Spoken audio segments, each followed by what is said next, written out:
সালডাঙ্গা রুইরাজপাড়া রাধারানী নাট্য সংস্থার তরফ থেকে উপস্থিত সকলকে জানাই প্রীতি, শুভেচ্ছা ও ভালোবাসা। পরম পুরুষ ঠাকুর শ্রী শ্রী রামকৃষ্ণ পরমহংসদেবের পাদপদ্মে বন্দনা করি। ত্রিলোকার গোষ্ঠী বাবা লোকনাথের চরণ স্মরণ করে মা কালী, মা দুর্গা, দেবাদিদেব মহাদেব এবং গ্রাম্য সকল দেবদেবী ও রাধা গোবিন্দের পায়ে সহস্র প্রণাম জানিয়ে উপস্থিত দর্শক মন্ডলী শুভ আশীর্বাদ মাথায় নিয়ে শুরু করতে চলেছি আজকের পালা প্রযোজনা পালকি ভাঙাবো।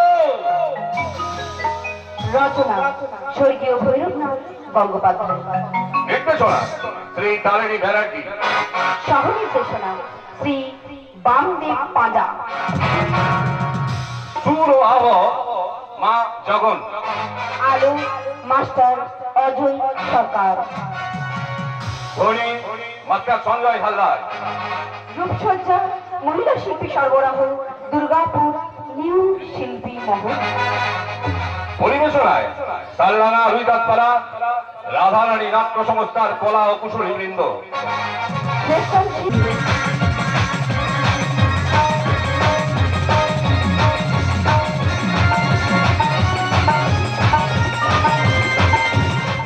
শুরু হচ্ছে স্বর্গীয় ভৈরবনাথ গঙ্গোপাধ্যায় রচিত, তারিণী ব্যানার্জি নির্দেশিত, সালডাঙ্গা রুইরাজপাড়া রাধারানী নাট্য সংস্থা পরিবেশিত, চম্পা ব্যানার্জি অভিনীত আলোড়ন সৃষ্টিকারী সামাজিক যাত্রা বলা পালকি ভাঙাবো।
বাবারে বাবা, পালকি থেকে নেমে হাত ছেড়ে বাজলাম।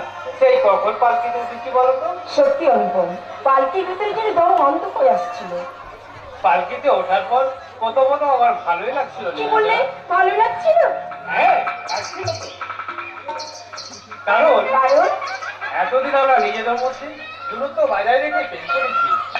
বিয়ের পর আজ প্রথম তোমাকে পালকিতে কাছাকাছি পেলাম, সেই সঙ্গে পেলাম তোমার ছোঁয়া, গায়ের গন্ধ।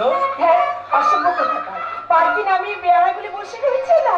আরে সে তো অনেক দূরে। আপনি না মশাই, বেশি দূরে নয়, এখান থেকে করে ঠিক দেখতে পাবে। পাবে। এখন তো আর তুমি অন্য কেউ নও, তুমি আমার বউ। ইস, শুনতে পাচ্ছ রে না ওই পাখিটা কি বলছে? কি বলছি মশাই? বউ কথা না বাবা, এখন আমি বেশি কথা বলতে পারবো না। কেন? বাড়ি এখন যদি বেশি কথা বলি তাহলে পুলিশের জেলা থেকে নীলাঞ্জনা, তুমি ভীষণ বোকা। কেন? 19 রাতে তো অন্য কথা হবে। তাহলে এখন? এখন হবে তোমার আমার স্বপ্নের কথা। সত্যি অনুপম, তুমি ডাক্তার, আমি সামান্য একটা গাড়ি নিয়ে তোমার সঙ্গে বিয়েটা আমার স্বপ্ন স্বপ্নই মনে হচ্ছে। আমারও তাই মনে হচ্ছে। কি আশ্চর্য ব্যাপার দেখো, তোমারও যেমন কেউ নেই, আমারও তেমন কেউ নেই। ওই বন্ধুর বাড়িতে বেড়াতে গিয়ে এই যে তোমাকে প্রথম দেখলাম। অমনি পাগল হয়ে গেলে তাই না? পাগল?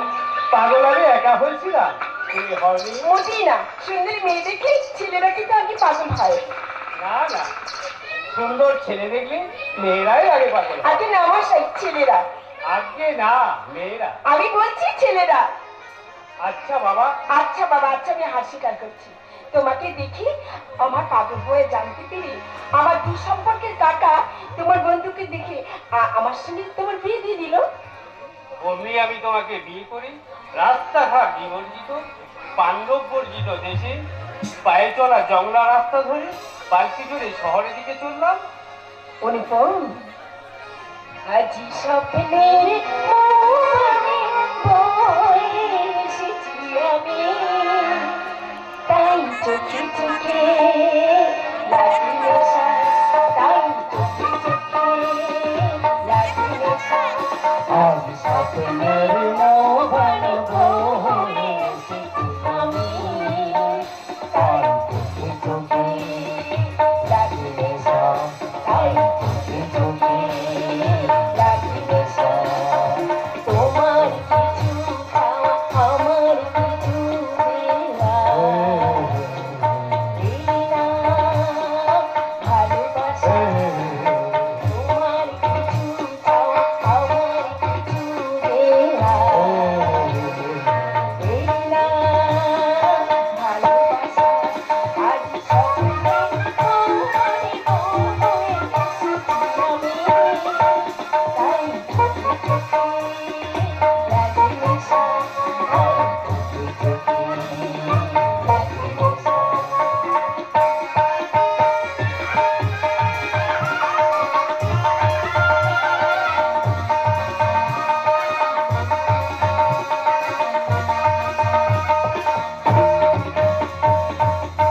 শিশিরেতে ধুয়েছো নামাকে,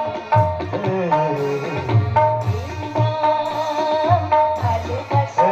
ধুয়েছো নামাকে, শিশিরে ধুয়ে নাও, এই নাম ভালোবাসা। আজ স্বপ্নে মনে বয়ে এসেছি আমি, তাই চোখে চোখে লাগি নেশা, তাই চোখে চোখে লাগি নেশা, তাই চোখে চোখে লাগি নেশা, তাই চোখে চোখে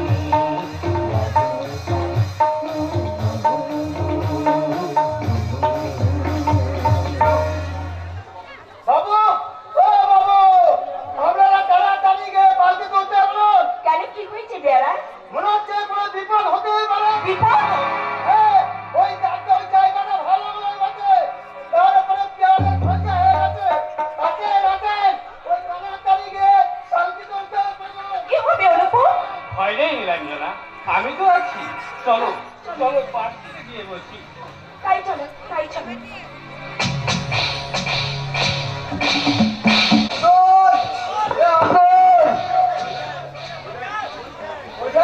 বরগড়ে পালিকে দিকে উঠে বসো।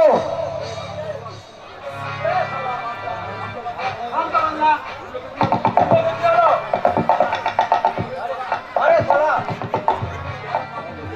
এখন তো বিহারে পালকি তুলবে। যদি বিহারা বাধা দেয় তাহলে বিহার সারা মরবে। আর বড় করে যদি সুন্দর থেকে বন্ধ করে দেয় পালিক তুলতে হয় না। চলো ওই টাকা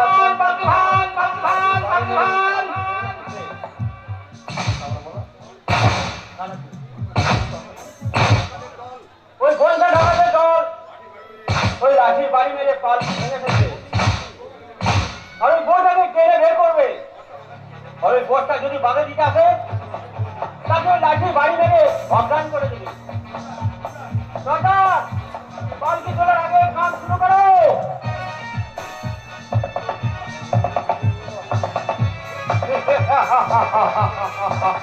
ভেঙে ফেলো, পালকি ভেঙে ফেলো। কিন্তু বর্তা যে বালিকা থেকে বেরিয়ে লাঠি কেড়ে নিয়ে আমাদের লোক আছে। আরে সালা কতক্ষণ যাবে? ওই বলছে কাকাদের লাঠি এক খায়ে বেড়া কুকুর কাজ হয়ে যাবে।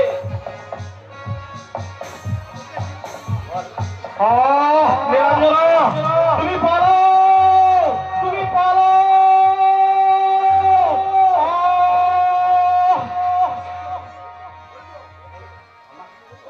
ওই তো ওই বলছে কাকাদের লাঠি খায়ে ওই বড়টা পাঁচিলে পড়ে অজ্ঞান হয়ে গেছে। এই রে শালি, সুন্দরী বউটা বালিকা থেকে বেরিয়ে এদিকে আসছে। আরে সালা ঘাটে বেড়ে লুকিয়ে পড়।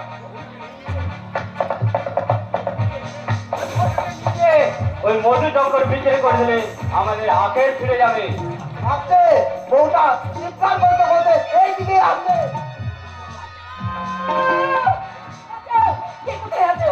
আমার স্বামীকে ডাকাতের হাত থেকে রক্ষা করো, আমাকে বাঁচাও। কে আছো? কে আছো? আমাকে বাঁচাও। কে আছো? বাঁচাও। কে? কে তোমরা? আমরা ডাকাত। তোমরা ডাকাত? আমি পালাবো। আমি এখনই এক ছুটে এখান থেকে পালিয়ে গিয়ে ওই গ্রামের লোকদের আমি সব বলে দেবো। এই তুই পাবি না সুন্দরী। খবরদার, খবরদার বলছি, তোমার কাছে এগিয়ে আসবে না। এগোমরা তোর গায়ের গয়নাগুলো সব খুলে দে। খুলে দেবো, দিচ্ছি। আমি আমার সমস্ত গয়না খুলে দিচ্ছি। এই নাও, শুধু দয়া করে তোমরা আমার স্বামীকে আমার কাছে এনে দাও। এই সুযোগ ওরা গয়না খুলতে ব্যস্ত। এই সময় আমি এক ছুটে পালিয়ে গিয়ে ওই গ্রামের লোকদের খবর দেবো। ওরা যাচ্ছে। কোথায় যাচ্ছি? আমি তোমার সমস্ত গয়না করে দিচ্ছি। কিন্তু তার আসল গাইনা তো এখনো দিস নি রে। আসল গয়না তোর যৌবনে তাই তোর যৌবন। হ্যাঁ, আমরা দুজনে তোর ওই যৌবনের মধু খেয়ে ওই শহরে এই যে বিক্রি করে দেবো। আমাকে ছেড়ে দাও। আমি তোমাকে যদি ভয় করছি, দয়া করে তোমরা আমাকে ছেড়ে দাও। আমাকে ছেড়ে দাও। আমাকে ছেড়ে দাও।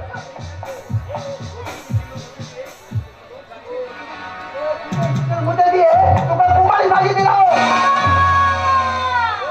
হাতের ফাঁকা ভেঙে দিয়ে তোর দাম বাড়িয়ে দিলাম। না, তোদের আশা মিটবে না রে শয়তান। আমি আমার ইজ্জত রক্ষার জন্য এই মুহূর্তে ওই নদীর জলে ঝাঁপিয়ে পড়লাম।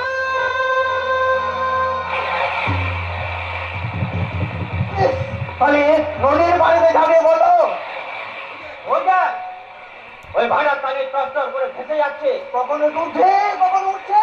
তবা তবা তাহলে যে আমাদের ভুল হয়ে গেছে। কোথায় গেল? কোথায় গেল আমার কোথায় গেল তোর বউটা? ওই নদীর পানিতে ঝাঁপিয়ে পড়েছে রে। ওই ওই নদীর জলে ঝাঁপিয়ে পড়েছে। এই তারা এই কুপায় নদীর জলে ঝাঁপিয়ে পড়েছে তোর পালকি ভাঙো।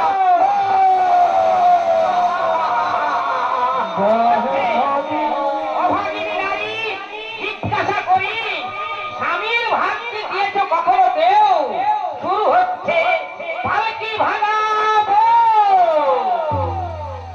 বড় নদী নদী ঢের পরে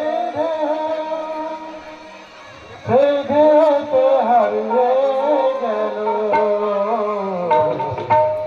পালকি ভাঙাবো।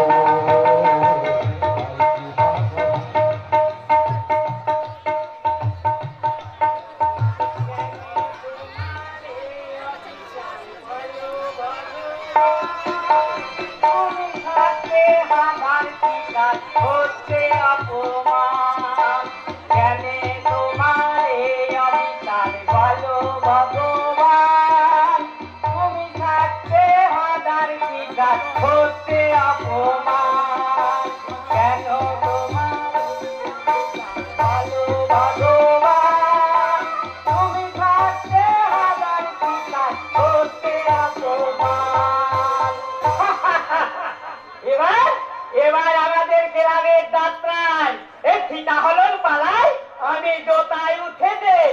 গানটাই গাইবো। তাই তো হাত করে বাড়ি ফেরার সময় এই নদীর ধারে এই গানটাই গাইলাম। দেখলাম এ মনে আছে কিনা। ঠিক মনে আছে, একেবারে ঠিকই মনে আছে। কিন্তু আমার ওই দাদু, ওই আমার ওই বড় দাদা, ওই মেজদার মেজ বৌদি বিশ্বাসই করে না যে আমি ভালো পাস করতে পারি। চোরের দল কোথাকার। বলে ওরা কি জানে যে আজ থেকে 4 বছর আগে ওই আমার দাদু ওই বুড়ো পঞ্চানন রায়ের সাথে ঝগড়া করে ওই কলকাতায় ওই সেই জায়গায় ওই ভৈরব গঙ্গোপাধ্যায়ের অপেরায় মাতৃঋণ শোধ পালায়। আমি বোকালাম পাবলিকে লোন করেছিলাম। আরে গোষ্ঠীর মাথা জানো, কাজ করা জানো। এলে বলি হাত করে তো নিয়ে এলাম, কিন্তু থামাল এই থামাল ঠিকঠাক কিনেছে কিনা এই বাচ্চা নামিয়ে একবার ভালো করে দেখি।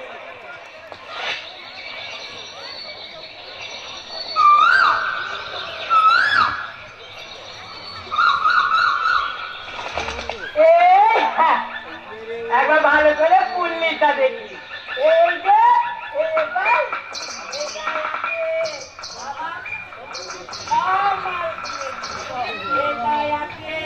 এই দাদুর ধুতি, আর তারপর আছে বড় দাদার জামা। আমি মেজ দেওয়ার মেজে বউটির জন্য কিচ্ছু কিনিনি।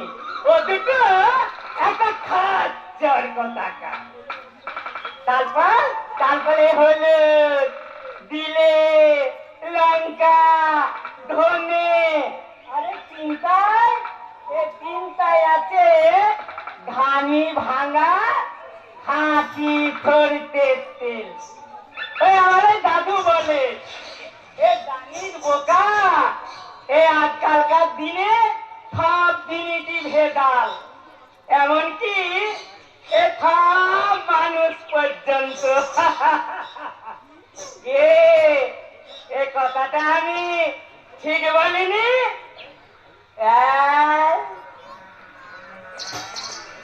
এই কথাটা আমি কাকে বললাম?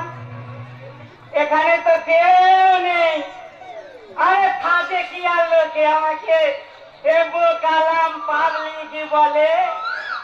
আচ্ছা, ওই নদীটা কোথা থেকে আসছে? ওই আকারটার ওজন কত? কেউ কি বলতে পারে? না বাবা, এই দেরি হয়ে যাচ্ছে। আমাকে আবার দাদু বকবে।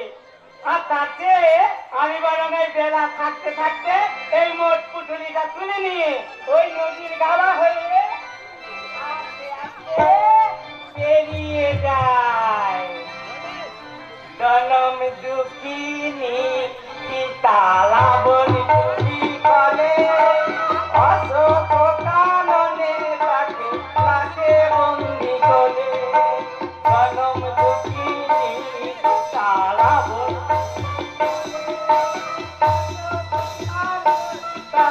তাকে বন্দি করে। জনম দুঃখিনী তালা বলি বলে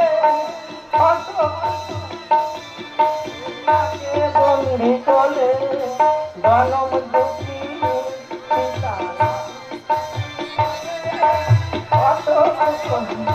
তাকে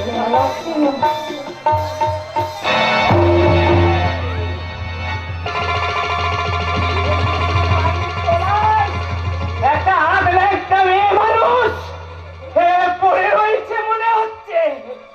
সীতা হে আগলাটা হয়ে হে নদীর তলায় পড়ে রয়েছে। আমার ওই মেজ বৌদি যেমন ছায়া পড়ে, বেলারুজ পড়ে, ওই মেয়েটাও তেমনি ঠিক পড়ে রয়েছে। কিন্তু ওর গায়ের শাড়িটা ঠিক নেই। আরে ঠিক নেই তো কি হয়েছে? এ আমি তো হাত করে ফিরছিলাম, আমার গায়ের এই গামছাটা ওই মেয়েটার গাটাকে ঢাকা দিয়ে ওই নদীর চড়া থেকে আমি আমি তুলে পাড়ে নিয়ে আসি। যাই মেয়েটাকে তুলে নিয়ে আসি। পিতা পিতা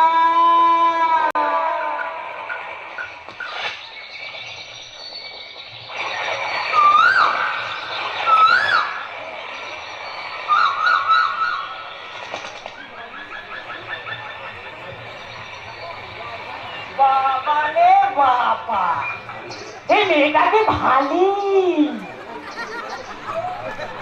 এবার এবার দেখি তো ওই মেয়েটার বুকে ধুকধুকিটা চলছে কিনা। দেখি দেখি,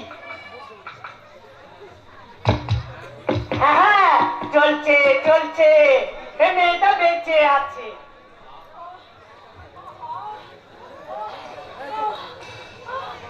বাবা বাবা বাবা বাবা বাবা, এই মেয়েটার জ্ঞান ফিরেছে। আমি ওকে ধরে